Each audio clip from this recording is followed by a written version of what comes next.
अब तो पड़ जाएगी ना तुम्हारे कलेजे में ठंडक। सुनो जी, ज़रा देखिए तो भला दरवाज़े पर कौन है। मालती ने डोरबेल बजने के साथ रसोई से ही बलदेव से कहा। देखता हूँ। और बलदेव दरवाज़े पर पहुँच गया। कौन? यह कोर्ट से नोटिस आई है। और सामने वाला नोटिस पकड़ा कर चला गया।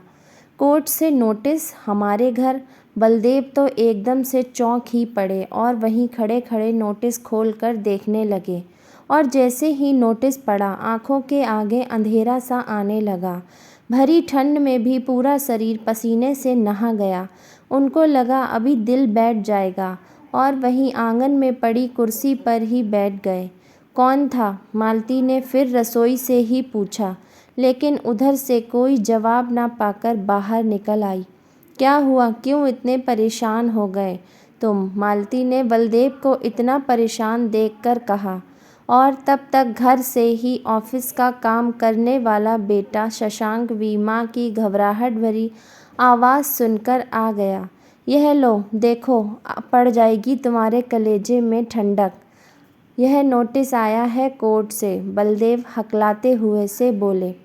नोटिस आया है कोर्ट से? और किसने भेजा? मालती भी एक बार को चौंक पड़ी। लो, खुद ही पढ़कर देख लो।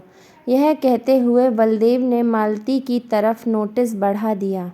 तुम ही पढ़कर बताओ कि आखिर इसमें ऐसा क्या लिखा है जो मेरे कलेजे में ठंडक पड़ने लगी, क्योंकि मैंने चश्मा नहीं लगा रखा।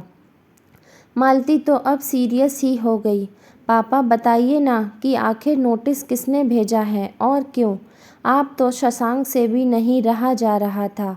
बेटा, सौम्या ने यह तलाक का नोटिस भेजा है। यह देखो। बलदेव ने इस बार नोटिस शशांक की तरफ बढ़ा दिया।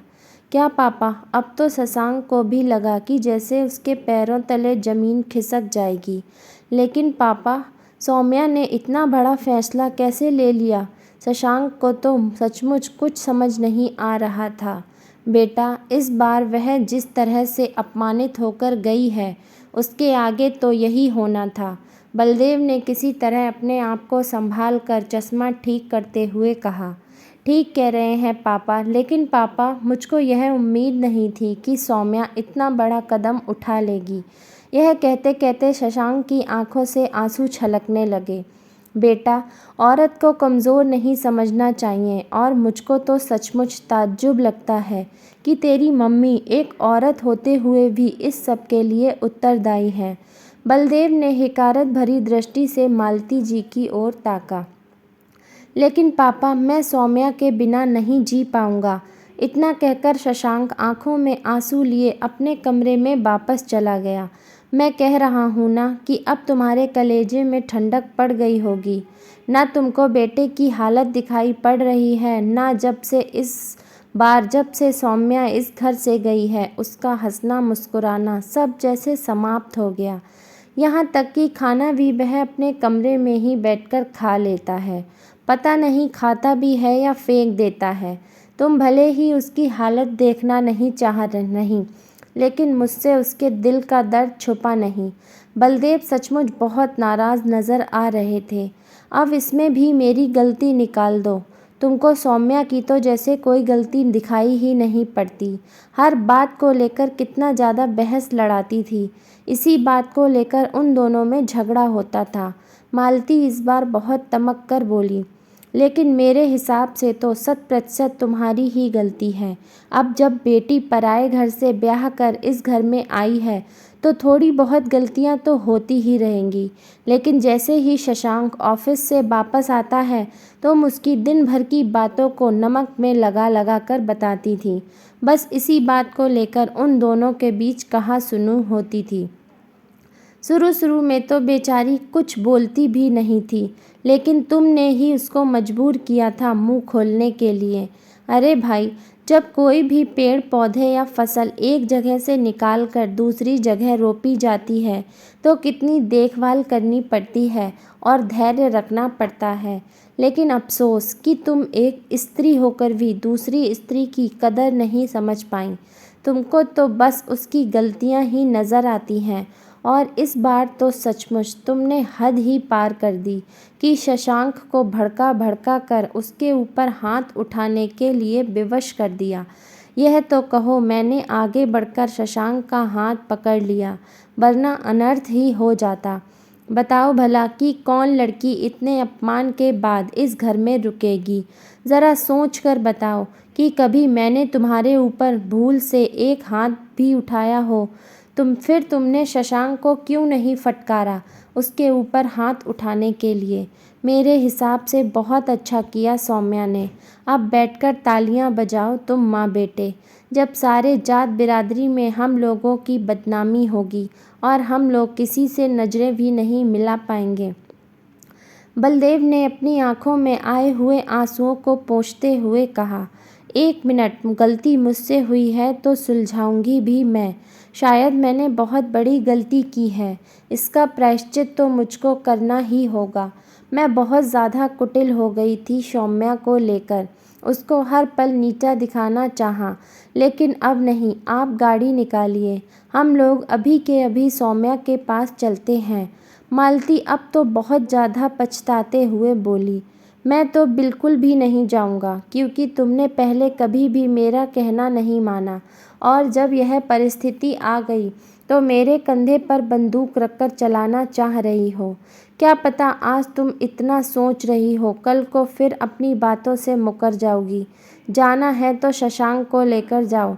बलदेव ने तो साफ हाथ झाड़ते हुए कहा, प्लीज़ मेरी बात मान जाओ, भगवान भी एक बार गलती सुधारने का मौका देते हैं। मालती गिड़गिड़ाते हुए बोली, एक गलती नहीं, कई गलतियाँ। बलदेव फिर गुस्से में बोले, अच्छा कई गलतियाँ सही, लेकिन आखिरी बार मेरा साथ दे दो, फिर अगर गलती करूं तो जो जी चाहे वह सज़ा दे देना। शायद मालती बहुत ज़्यादा पश्चाताप की आग में जल रही थी, क्योंकि महसूस तो वह भी इंसान की हालत को कर रही थी। ठीक है, आखिरी बार, और वह भी तुम्हारे लिए नहीं, अपने बेटे के लिए, क्योंकि उसकी हालत मुझसे देखी नहीं जा रही।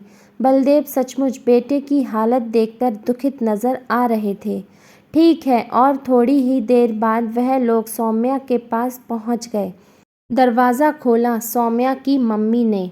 समधन जी, हम लोग सौम्या को लेने के लिए आए हैं, मालती ने हाथ जोड़कर कहा। देखिए, हम इस मामले में आपकी कोई मदद नहीं कर सकते। आप लोग बैठकर, मैं यहाँ सौम्या को यहीं पर भेजती हूँ। इतना कहकर वह अंदर चली गई और थोड़ी देर में सौम्या उन लोगों के समक्ष थी। सौम्या बेटा, आज तेरी सास तुझसे कुछ मांगने आई है। मैंने सचमुच तुम्हारे साथ बहुत ज़्यादा जागतियाँ की, लेकिन सिर्फ आखिरी बार माफ़ कर दो। तुमको विश्वास दिलाती हूँ कि आइंदा कभी भी मुझसे ऐसी गलती नहीं होगी। मालती तो सौम्या को सामने देखकर एकदम झटके से उठी और उसको पकड़कर रोने को ही हो गई। लेकिन मम्मी जी, मुझको अब उस घर में रहना ही नहीं है, जहाँ मेरी खुद की भावनाओं का कोई सम्मान नहीं। जो गलती मुझसे होती उसका भी दंड मुझको, और जो नहीं होती उसका भी दंड मुझको। आपने मुझको समझ क्या रखा है, एक लाचार बहू? अब वह ज़माने बीत गए मम्मी जी, जब बहुएं रो धोकर अपनी ज़िंदगी ससुराल में काट लेती थीं। सौम्या ने बेबाकी से अपनी बात रखी। बेटा, बस आखिरी बार। मालती को अपनी गलती का एहसास बहुत अच्छी तरह से हो गया है, और जो पछतावा मैंने इसकी आंखों में देखा, उसको देखते हुए मैं तुमसे वादा करता हूँ कि अब यह ऐसा कुछ भी नहीं करेगी। बलदेव को मजबूरी में ही सही मगर बोलना पड़ा, लेकिन पापा जी, शशांक क्यों नहीं आया? बल्कि शशांक को तो ज़रूर आना चाहिए था। सौम्या थोड़े बिफरते हुए बोली, बेटा, शशांक बाहर गाड़ी में बैठा है। उसकी तो हिम्मत ही नहीं पड़ रही अंदर आने की। जब से उसने तलाक का नाम सुना है, तब से एकदम गुमसुम सा हो गया है। मैं अभी उसको ज़बरदस्ती बुलाकर लाता हूँ। बलदेव बाहर जाकर शशांक को बुला लाए। प्लीज़, सॉरी, मुझको माफ़ कर दो, मैंने बहुत ही गलत किया तुम्हारे साथ। लेकिन मैं कसम खाकर कहता हूँ कि आज के बाद अगर धोखे से भी मुझसे कोई गलती हो तो तुम एक भी पल देर किए बिना मुझको हमेशा हमेशा के लिए छोड़ देना। शशांक घुटनों के बल बैठकर सौम्या का हाथ पकड़कर रोते हुए बोला, ठीक है शशांक, आखिरी बार। सौम्या ने शशांक के कंधों को पकड़कर उठा लिया। शशांक तो सौम्या को गले लगाकर फूट फूट कर रो पड़ा, क्योंकि वह तो सौम्या को बहुत ज़्यादा प्यार करता था, लेकिन मालती की लगाई बुझाई से तंग आकर सौम्या से लड़ पड़ता था। अब बहू अपने घर चलो और अपना केस वापस ले लो। अब से मैं तुम्हारी सास नहीं बल्कि एक माँ बनकर दिखाऊंगी। मालती ने सौम्या का हाथ पकड़कर कहा, और थोड़ी ही देर में सौम्या उन लोगों के साथ चल पड़ी, क्योंकि तलाक तो वो शशांक को नहीं देना चाहती थी, क्योंकि वह भी बेइंतहा करती थी शशांक से, लेकिन अपना सम्मान बचाने रखने के लिए एक झटका देना भी बहुत ज़रूरी था। मालती ने घर पहुंचकर आज दोबारा सौम्या की आरती उतारी और आरती उतारने के साथ साथ उसके साथ बहुत ही प्यार से व्यवहार करने का वादा किया। दोस्तों, आपको यह कहानी कैसी लगी हमें कमेंट करके ज़रूर बताएं। यदि कहानी पसंद आई हो तो लाइक करें, शेयर करें और चैनल को सब्सक्राइब करना बिल्कुल ना भूलें।